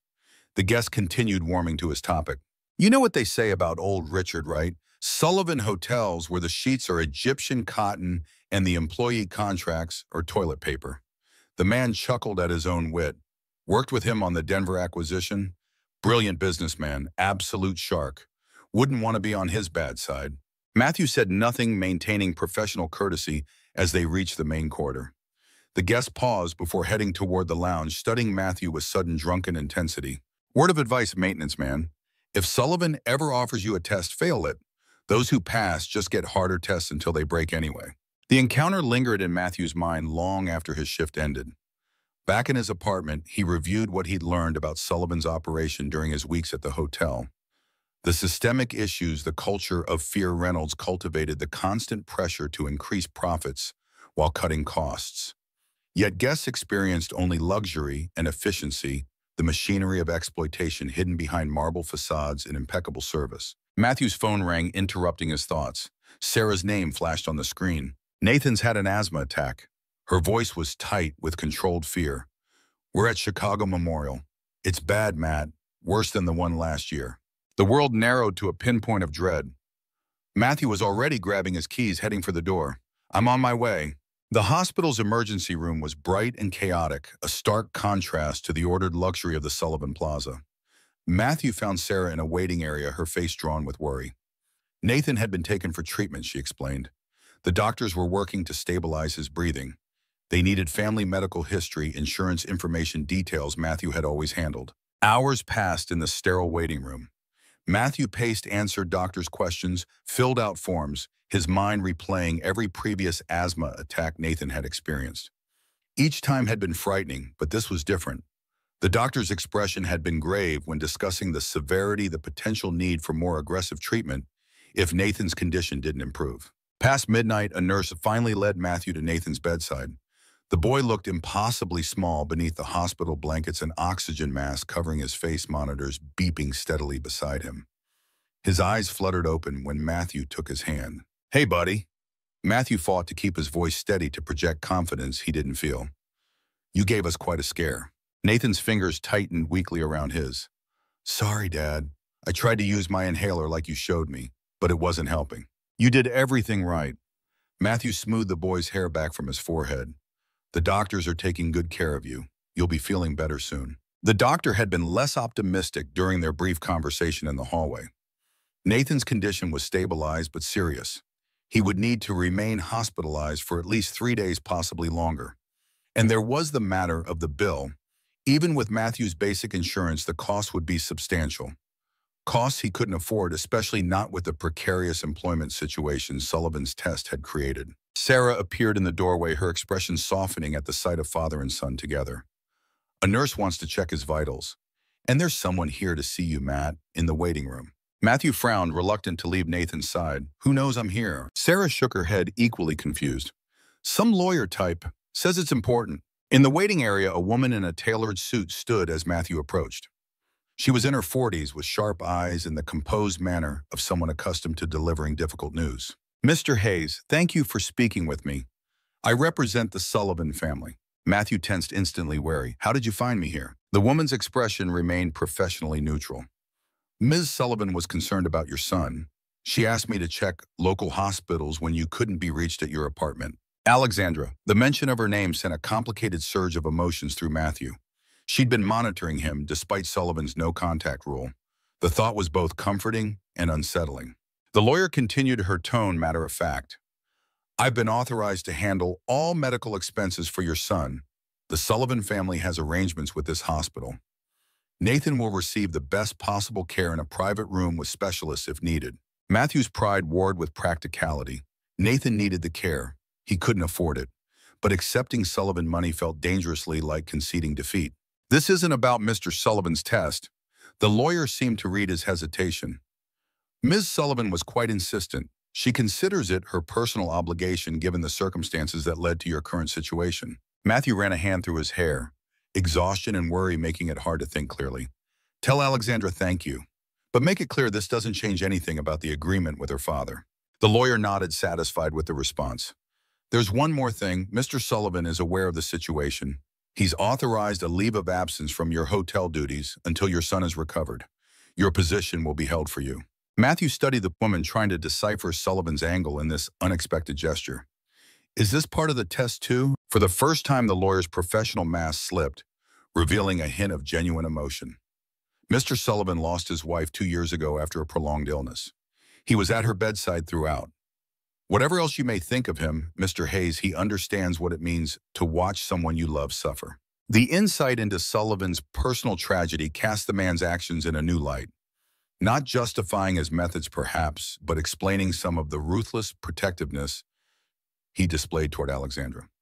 Matthew nodded, accepting both the financial help and the leave of absence. Nathan's welfare had to come before pride or principles. The following days blurred into a cycle of hospital rooms, doctor consultations, and stolen moments of sleep in uncomfortable chairs. Nathan improved gradually, his breathing easing, his color returning. The private room Sullivan's influence had secured was spacious and quiet, the medical care exemplary. Matthew tried not to think about what the bill would have been without Alexandra's intervention, focusing instead on his son's recovery. On the third day, as Nathan napped after lunch, Matthew stepped into the hallway to stretch his legs. A familiar figure stood by the nurse's station, Walter Reynolds, his usual immaculate suit looking oddly out of place among the medical staff in scrubs. Harrison, the hotel manager, approached, his expression unreadable. Or should I say haze? Matthew stiffened, glancing toward Nathan's room, instinctively protective. What are you doing here, Reynolds? Checking on Sullivan's pet project. Reynolds kept his voice low, a cold smile playing at his lips. Did you really think we didn't know who you were from the beginning? The whole maintenance staff has been briefed. They've been reporting on you daily. The revelation shouldn't have been surprising. Sullivan's reach was vast, his resources unlimited. Of course, the test had been controlled from the start, yet the confirmation still stung, the sense of being watched and evaluated without his knowledge. So the fire safety issues, the cost-cutting, all part of the test. Matthew's hands clenched at his sides. Reynolds smirked. Some real, some manufactured. Sullivan wanted to see how you'd respond, whether you'd be a team player or a troublemaker. And which am I? Matthew held the manager's gaze, refusing to be intimidated. Reynolds glanced toward Nathan's room, something calculating in his expression. That depends on what happens when you return. If you return. Sullivan's generosity only extends so far, Hayes. Remember who's paying for that private room, those specialists? Remember who holds your future in his hands. The implicit threat hung in the air between them. Reynolds straightened his tie, satisfied he'd made his point. I'll let Mr. Sullivan know the boy's improving. He'll be pleased. After Reynolds departed, Matthew stood motionless in the hospital corridor, fury and helplessness warring within him. The game had shifted. Sullivan wasn't just testing his work ethic or integrity, he was demonstrating the power imbalance between them, the ease with which he could control Matthew's circumstances, even his son's health care. That evening, as Nathan slept, Matthew made a decision. He pulled out his phone and composed a text message to the number Alexandra's lawyer had provided for emergencies. Need to speak with you, not about Nathan, about your father's test. The response came within minutes. An address, a time, tomorrow evening, nothing more. The following day brought good news. Nathan was well enough to be discharged. The doctors prescribed new medications, a follow-up appointment, and strict rest at home. Sarah arrived to help, her relief evident as she hugged her nephew. Matthew arranged for Nathan to stay with her another week just to be safe, promising to visit daily. That evening, Matthew found himself in an upscale coffee shop in a neighborhood far from both the Sullivan Plaza and his temporary apartment. Alexandra was already there when he arrived, seated at a corner table, a scarf partially obscuring her face despite the warm interior. She looked up as he approached, her green eyes brightening with relief and something more complex. Matthew. She stood as he reached the table, hesitating briefly before embracing him. How is Nathan? Is he really okay? Matthew returned the embrace, surprised by how natural it felt despite their weeks apart. He's doing much better. Thank you for what you did. The medical care, the private room, it made a difference. Alexandra waved away his gratitude, gesturing for him to sit. It was the least I could do considering why you're in this situation to begin with. My father's ridiculous test. Reynolds came to the hospital. He made it clear the whole thing has been a setup from the beginning. Every staff member reporting on me, some problems, real, some created, just to see how I'd respond. Alexandra's expression darkened with anger. That sounds like my father. He doesn't believe in fair fights, only winning. She leaned forward, lowering her voice. Listen, Matthew, there's something you need to know. This test, it's not what you think. It's not just about whether you're good enough for me or even whether you can handle working at Sullivan Hotels. Matthew tensed, sensing the revelation coming would change everything. What is it then? Alexandra met his gaze directly, her voice steady despite the weight of her words. My father is dying, pancreatic cancer. He has maybe a year left at most. He's looking for someone to trust with parts of his empire. Someone with integrity, work ethic, practical knowledge. Someone who can't be bought. The news landed like a physical blow. Sullivan, the seemingly invincible titan, facing his mortality. The test taking on dimensions Matthew hadn't imagined. That's why he was so interested in the fire safety reports. Alexandra continued, in how you handled ethical dilemmas. It wasn't just about hotel operations. He's been watching how you solve problems, how you lead without authority, how you balance competing priorities. Matthew shook his head, trying to process this new reality. Why me? He hates everything about me. My background, my job, my life. Alexandra's hand covered his on the table, her touch warm and steady. Because I chose you. Because you saved me when you had nothing to gain. And because my father, for all his faults, recognizes what he once was in you. A silence fell between them, heavy with implication. Outside the coffee shop window, Chicago continued its evening rhythm, unaware of the lives being reshaped within. When Matthew finally spoke, his voice was low with determination. I didn't sign up for this, Alexandra. I'm not playing your father's succession games. I just want my life back, my job, my house, my son. On my terms, not his. Alexandra squeezed his hand, gently, understanding in her eyes. Then tell him that. Finish the test on your terms. Show him who you really are, not who he's trying to make you become. As Matthew left the coffee shop, the city lights reflected in puddles from an earlier rain, creating mirror worlds beneath his feet. Alexandra's revelation had changed everything and nothing. Sullivan's test continued, but now Matthew understood the true stakes and knew exactly what he needed to do. Matthew returned to the Sullivan Plaza Hotel on Monday morning. His decision crystallized after the meeting with Alexandra. Her revelation about her father's cancer diagnosis had changed his perspective, but not his resolve. Sullivan wasn't just testing a potential son-in-law, he was evaluating a potential successor. The knowledge should have been flattering, perhaps even tempting. Instead, it reinforced his determination to complete this test on his own terms, not by becoming what the billionaire wanted, but by showing him a different kind of strength. Howard Wilson greeted Matthew's return with visible relief, shoving a stack of work orders across his desk. Sprinkler systems on 15 through 18 still acting up. Reynolds keeps postponing the full repair. Says we need to make budget this quarter. Matthew took the orders, scanning the technical details. Same issue I documented last month. Nothing's been fixed. Wilson shifted uncomfortably, lowering his voice. Temporary patches. Band-aids. Reynolds is under pressure from above. End of fiscal year approaching. Above. Sullivan himself. Matthew nodded his understanding, tucking the work orders into his pocket. I'll take care of it. The meaning behind this simple statement stretched far beyond the immediate repairs. In that moment, Matthew committed to seeing this through, not for Sullivan's approval, not for a position in his empire, but because people's safety was at stake. Matthew spent the day inspecting the problematic sprinkler systems, methodically documenting the deficiencies. The issues were worse than before. Reynolds' temporary fixes had created new problems, increasing the risk of system failure in a real emergency. What had begun as a cost-cutting measure had evolved into a genuine safety hazard. That evening, instead of returning to his temporary apartment, he made his way to the hotel's operations center. The night shift security guard recognized him, nodding a greeting as Matthew badged in. Need to check some readings on the fire suppression system, Matthew said, keeping his tone casual. Inconsistent pressure on the upper floors. The guard barely glanced up from his crossword puzzle. Knock yourself out. Coffee's fresh if you want some. Alone at the main control panel, Matthew reviewed the system data, confirming what his physical inspection had already told him. Then, making sure the security cameras couldn't capture his actions, he made a subtle adjustment to the sprinkler system settings. Nothing dangerous, just enough to trigger warning alerts on the building management system, forcing documentation that couldn't be ignored. The next morning, Reynolds summoned Matthew to his office, his face tight with controlled fury. The fire marshal's office called. Someone anonymously reported potential violations in our sprinkler systems. They've scheduled a surprise inspection for tomorrow. Matthew met the manager's accusing glare without flinching. Maybe it's for the best, sir. The system needs proper repairs, not temporary fixes, before someone gets hurt. Reynolds leaned across his desk, voice dropping to a dangerous whisper. I know it was you, Harrison. Or should I say Hayes, this little crusade of yours is going to cost the hotel hundreds of thousands in repairs and potential fines. Safety doesn't have a price tag, Matthew kept his voice level. Neither does doing the right thing. Reynolds' laugh held no humor.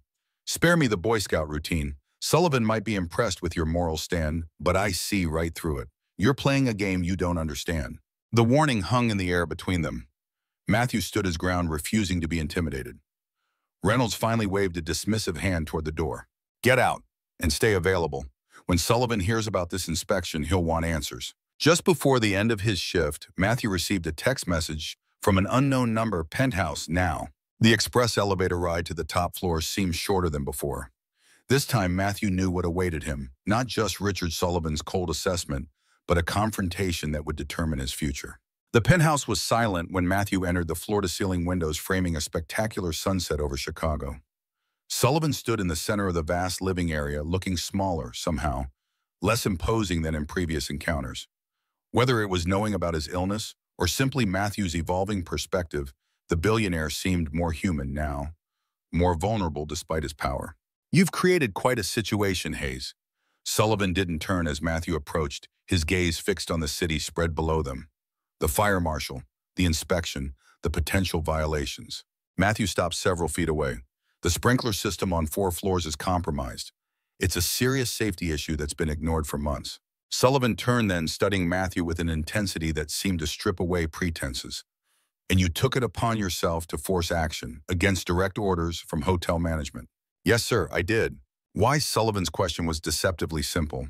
Not an accusation, but a genuine inquiry. The moment stretched between them, fraught with unspoken implications. Matthew considered his words carefully. Because I wouldn't be able to look my son in the eye if I stood by and did nothing. Because integrity isn't something you can turn on and off based on who's signing your paycheck. Because I'd rather lose this job than lose myself. Sullivan's expression remained unreadable, but something shifted in his posture, a subtle relaxation, as if some private calculation had been confirmed. He moved to a nearby bar cart, pouring 2 fingers of whiskey into crystal tumblers. Alexandra told you about my condition. He handed 1 glass to Matthew, the action oddly personal after weeks of hierarchical distance. I should be angry, but I find I'm too tired for that particular emotion these days. Matthew accepted the drink without comment, waiting as Sullivan settled into a leather armchair, gesturing for Matthew to do the same. The silence between them wasn't comfortable exactly, but it had lost some of its earlier hostility. I built an empire on being the hardest, shrewdest player in every room. Sullivan swirled the amber liquid in his glass. Made billions, crushed competitors, survived 3 market crashes and 2 divorce attorneys who promised to take everything. He looked up, meeting Matthew's gaze directly. And now I find myself with 6 months to a year left, according to the specialists, in a daughter who deserves better than the sharks circling my legacy. Matthew took a small sip of the whiskey. I'm sorry about your diagnosis, but with respect, sir, I'm not sure what that has to do with me. Sullivan's laugh was short, genuine. Direct, that's what Alexandra sees in you, I suppose. No games, no pretense. He set his glass down, leaning forward. What if I told you I've been impressed with your performance during this test? That your actions today with the fire marshal, while costly and inconvenient, confirmed what I suspected about your character. The conversation was veering into dangerous territory. Matthew felt the pull of Sullivan's approval, a powerful force he hadn't expected to affect him, and consciously resisted it. I'd say you have a strange way of showing approval. Getting me fired from Harper's. Threatening my ability to support my son.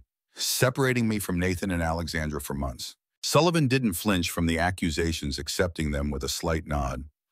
Extreme measures for extreme circumstances. I needed to know who you really are, Hayes. Not who you pretend to be when things are easy, but who you become when everything is at stake.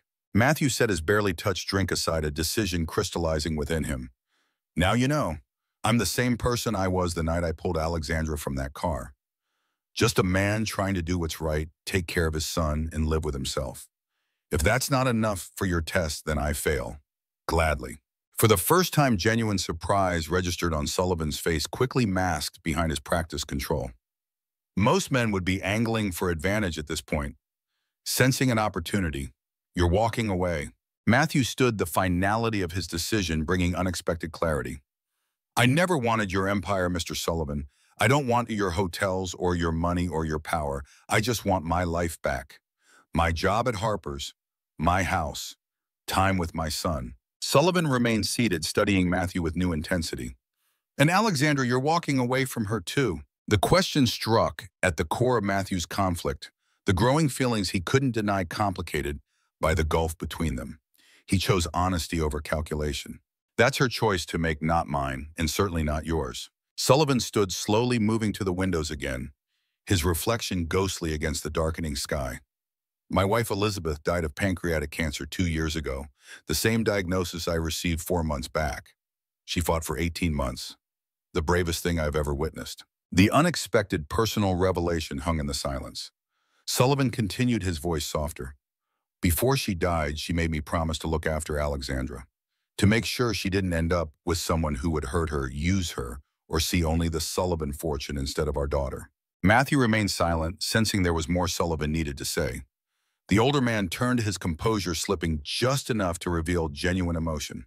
I've spent 2 years terrifying every man who came near Alexandra, testing them, pushing them, watching them fail. His voice carried the weight of reluctant truth. Then she meets you, a mechanic with military service, a single father drowning in debt, a man with nothing to offer but his character, and suddenly she's happier than I've seen her since before her mother's diagnosis. Sullivan's frustration was evident in the tight lines around his mouth. I don't understand you, Hayes. I've offered you money, threatened your livelihood, dangled opportunity in front of you. Nothing moves you from this principled center. It's like trying to bribe gravity. The comparison startled a short laugh from Matthew. Is that what you want in Alexandra's life? Someone who can be bought, manipulated, controlled. Sullivan's expression hardened momentarily, then softened with reluctant respect. No, it's not. It's just what I understand. A gentle chime from Sullivan's phone interrupted the moment. The billionaire glanced at the screen, his expression changing instantly to controlled alarm.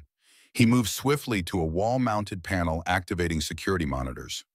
On one screen, smoke billowed from a room on the 16th floor, one of the floors with the compromised sprinkler systems.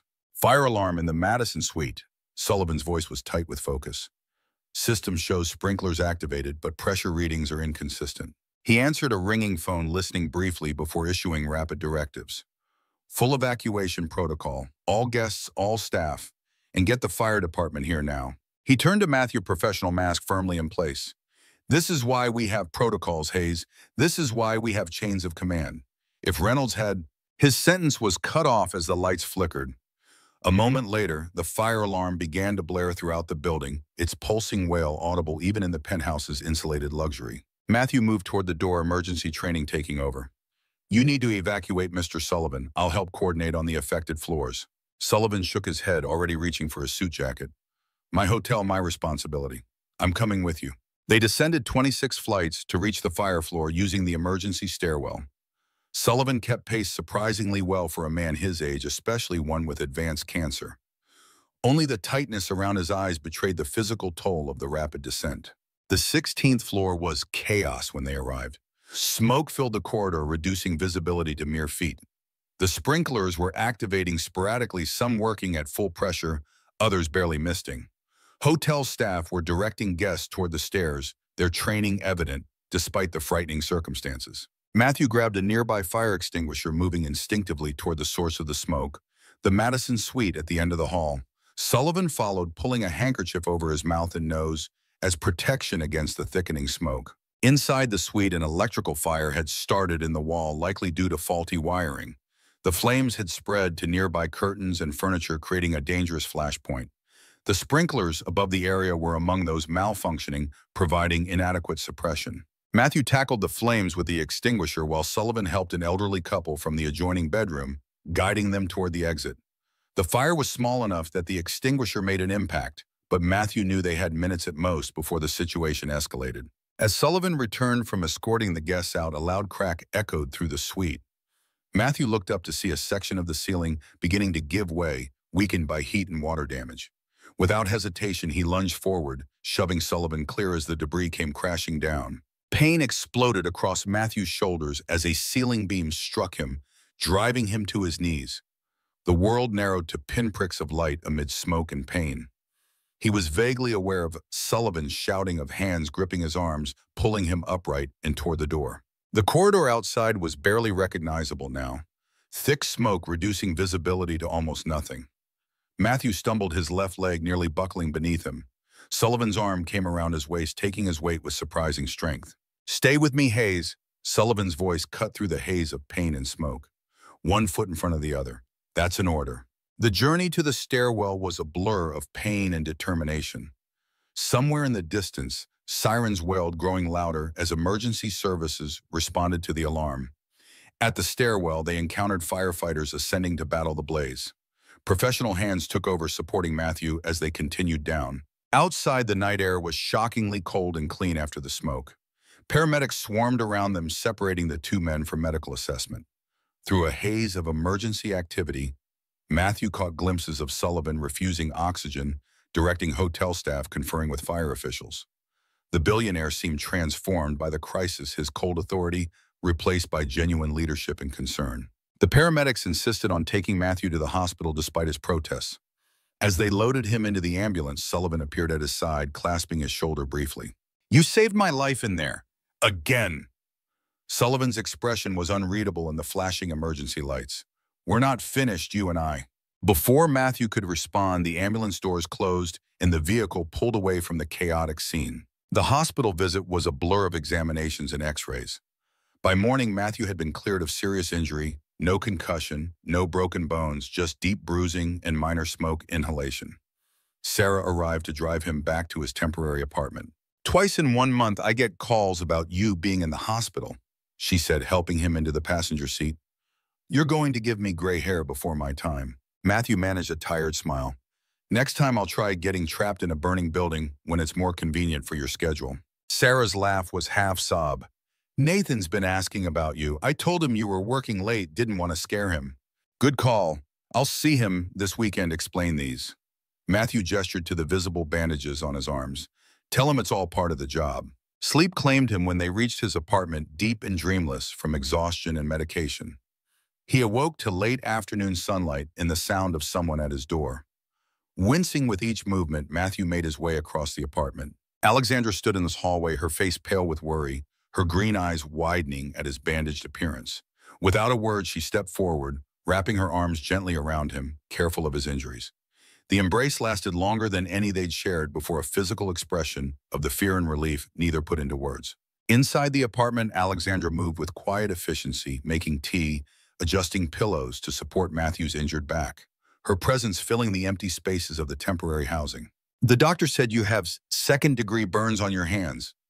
Her voice was steady, but her fingers trembled slightly as she handed him tea. "And bruised ribs, and smoke inhalation. You could have died." Matthew accepted the tea, the warmth seeping into his aching hands. "Your father was in that suite too." What was I supposed to do? Let the ceiling fall on him. Alexandra sat beside him on the couch, close enough that he could feel the warmth of her presence. "My father called me this morning. He said something I never thought I'd hear. I was wrong about Hayes. Coming from Richard Sullivan, that's practically a papal blessing." Matthew's short laugh sent a stab of pain through his bruised ribs. What exactly was he wrong about? Alexandra turned to face him fully. "Everything. Your motives, your character. What you want from me, from him." The moment stretched between them, heavy with unspoken emotions. Matthew set his tea aside, meeting her gaze directly. "What I want has never changed, Alexandra. Not since the day you walked into Harper's garage. I want to be seen for who I am, not what I own or what I can provide. I want Nathan to grow up with integrity and compassion. I want to wake up each morning, able to face myself in the mirror." Alexandra's hand found her touch gentle against the bandages. "And where do I fit in those wants?" The question hung in the air, direct and unavoidable. Matthew allowed himself to voice the truth he'd been holding back. "Everywhere, in ways that terrify me. Because wanting you means accepting a world I don't understand with rules I don't play by. It means risking Nathan's heart as well as my own.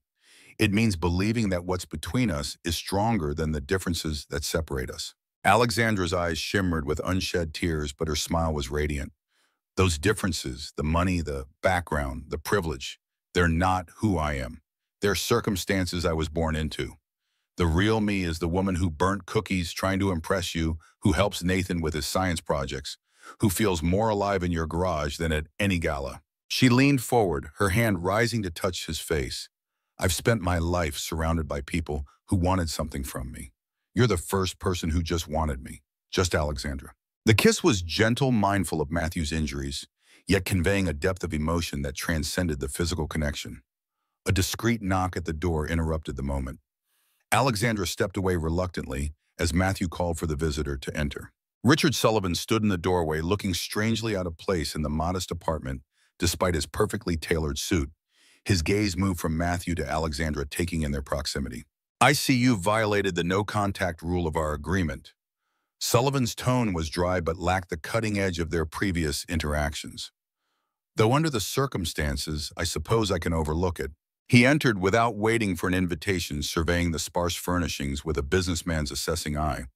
"The doctors report you'll make a full recovery. Good. We have matters to discuss." Matthew straightened despite the pain in his back, instinctively responding to the authority in Sullivan's voice. Alexandra remained close, her presence both supportive and defiant. If this is about the test, Mr. Sullivan, I've made my position clear. I'm not interested in joining your corporate structure. I just want my life back. Sullivan's expression shifted, a complexity of emotions passing across features normally schooled to reveal nothing. He moved to the apartment's single window looking out at the city. The fire marshal's report came in this morning. The sprinkler system failed precisely as you predicted. If you hadn't forced the issue, the fire would have spread to at least 3 more suites. He turned back to face them, looking older, the weight of his illness evident. The potential loss of life. He trailed off, then continued with unexpected candor. I've spent 40 years building an empire, Hayes. Created wealth beyond what my father, a factory worker in Detroit, could have imagined. Became the man I thought I needed to be to succeed in a ruthless world. Sullivan moved closer, his gaze intent. But last night, trapped in that burning suite, I realized something. All my wealth, all my power, all my connections, none of it mattered. What mattered was the character of the man beside me. A man who had every reason to leave me to face the consequences of my own cost-cutting decisions, yet risked his life to save mine. Alexandra's hand found Matthew's, a silent show of support, as her father continued. I came here today to tell you the test is over, Hayes. You've passed in ways I never anticipated. The job at Harper's Garage is yours again. I've already spoken to Frank. The increased rent on your house has been reversed. Your medical bills, consider them handled. You're free to return to your life exactly as you requested. Matthew kept his voice level, wary of hidden conditions. And what's the catch, Mr. Sullivan? Sullivan's laugh held genuine amusement. The catch, as you put it, is that I find myself in an unusual position. After spending 3 months trying to prove you weren't good enough for my daughter, I now face the distinct possibility that she isn't good enough for you. Alexandra gasped softly at her father's words, but Sullivan continued, addressing her directly. I don't mean your character, Alexandra. I've never doubted that. But Hayes here has something we Sullivans lost somewhere between the first million and the first billion: perspective. The ability to see what really matters. Sullivan returned his attention to Matthew. I won't insult you by offering a corporate position again, but I would like to propose a partnership of sorts, an investment in your future on your terms. Matthew's wariness didn't fade, but curiosity edged into his expression. What kind of investment? I understand you've always wanted your own garage, not just working for someone else, but building something that could be passed down to Nathan someday. The statement was accurate enough to startle Matthew. I'm prepared to provide initial capital for such an enterprise, as a silent partner only. No interference, no corporate structure, no Sullivan name on the building, just financial backing to get you started with a reasonable repayment plan. Alexandra watched with growing hope as Matthew processed the unexpected offer, searching for hidden angles. Why would you do this? Matthew asked directly. After everything you've done to test me, to prove I don't belong in your world, why help me build something in mine? Sullivan answered with uncharacteristic honesty. Because you saved my daughter's life. Because you saved my life. Because in the time I have left, I want to know Alexandra has people around her who value character over convenience, integrity over influence. People like you, Hayes. The sincerity in Sullivan's voice was impossible to dismiss. Still, Matthew hesitated. It would be a business arrangement, Sullivan emphasized, sensing Matthew's reservation. Not charity, not a payoff. An investment in a man who's proven his worth. And perhaps, he glanced at Alexandra, an investment in my daughter's happiness as well. Matthew looked to Alexandra, finding in her expression the same question that had defined their relationship. Could they bridge the gap between their worlds? I'd need to see the terms in writing. Matthew's decision crystallized as he spoke, and I'd insist on repaying every penny with interest. This would be my business built on my terms. Sullivan nodded, satisfaction evident in his posture. I would expect nothing less. Alexandra's smile was radiant as she looked between the two men, the father who had built an empire through ruthless determination and the man who had saved them both through stubborn integrity. One more condition, Matthew added, his voice steady now that his path was clear. I want Nathan involved from the beginning. Learning the business, understanding what it means to build something with your own hands. That's the real legacy I want to leave him. Sullivan extended his hand, the gesture both a business agreement and something more personal, a recognition between men who had tested each other to their limits and emerged with reluctant respect. Then we have a deal, Hayes, or should I start calling you Matthew now? Matthew accepted the handshake, his grip firm despite the bandages. Matthew's fine, but don't think this means I'm calling you Dad anytime soon. Sullivan's startled laugh filled the small apartment, genuine and unguarded.